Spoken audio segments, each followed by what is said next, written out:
नमस्कार मित्रों, स्वागत है आपका मेधक टीवी में। अगर आपको हमारे वीडियो पसंद आ रहे हैं तो हमें सब्सक्राइब करें, यह बिल्कुल फ्री है।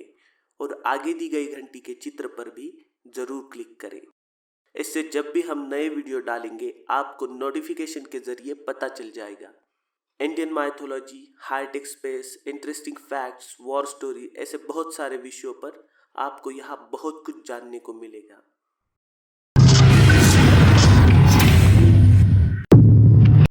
नमस्कार मित्रों, स्वागत है आपका मेधक टीवी में। आज हम पुराणों की कहानियां श्रृंखला में एक नई कथा लेकर आए हैं। भगवान शिव और भगवान विष्णु दोनों ही संपूर्ण और सर्वशक्तिमान हैं। आप लोग भी जानते होंगे कि भगवान विष्णु के हृदय में भगवान शिव वास करते हैं और भगवान शिव के हृदय में भगवान विष्णु, और वे दोनों एक दूसरे के परम भक्त हैं। पर काफी कम लोग जानते हैं कि भगवान विष्णु और भगवान शिव के बीच एक महाभयंकर युद्ध हुआ था। पुराणों में ऐसी दो अलग कहानियां मिलती हैं। आज हम उनमें से ही एक कहानी को बताने जा रहे हैं। धर्म ग्रंथों के अनुसार भगवान विष्णु के पृथ्वी पर 9 अवतार हुए। उसी तरह भगवान शिव के भी पृथ्वी पर धर्म प्रस्थापित करने के लिए 19 अवतार हुए हैं।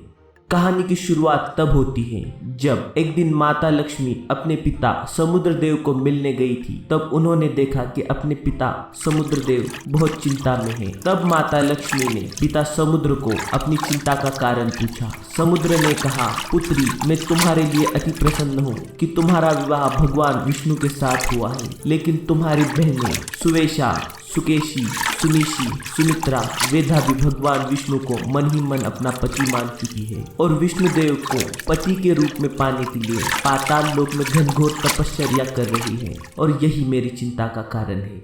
यहाँ हम आपको बता दें कि देवी लक्ष्मी समुद्र मंथन में निकले 14 रत्नों में से एक थी, और इसी समुद्र मंथन के दौरान समुद्र में 5 अप्सरा निकली थी जो बाद में दैत्यों को प्राप्त होती है। अपने पिता की ये बात सुनकर माता लक्ष्मी भी काफी चिंता में पड़ गई और वापस वैकुंठ लोक आ गई। वहां आकर उन्होंने भगवान विष्णु से कहा, हे भगवान, मैं जानती हूँ कि आपके हृदय में भगवान शिव आपके भक्त और आखिर में मैं खुद रहती हूँ, पर क्या कभी ऐसा हो सकता है कि आप आपके हृदय में मुझे अपने भक्तों से पहले देखें? तब भगवान विष्णु ने कहा, ये असंभव है देवी, मैं जगत का पालनहार हूँ। वही दूसरी ओर देवी लक्ष्मी की 5 बहनें अपनी घनघोर तपश्चर्या से भगवान विष्णु को प्रसन्न कर देती हैं, जिसके कारण भगवान विष्णु को पाताल लोक जाना पड़ता है। उन्होंने उन 5 बहनों से कहा, तुम्हारी प्रार्थना से मैं प्रसन्न हुआ हूँ, तुम जो भी चाहो मांग सकती हो। तब उन 5 बहनों ने वरदान के रूप में मांगा कि भगवान विष्णु उन 5 बहनों के पति बन जाए और अपनी सारी पूर्व स्मृतियां और संसार को भुलाकर उनके साथ पाताल लोक में ही रहे।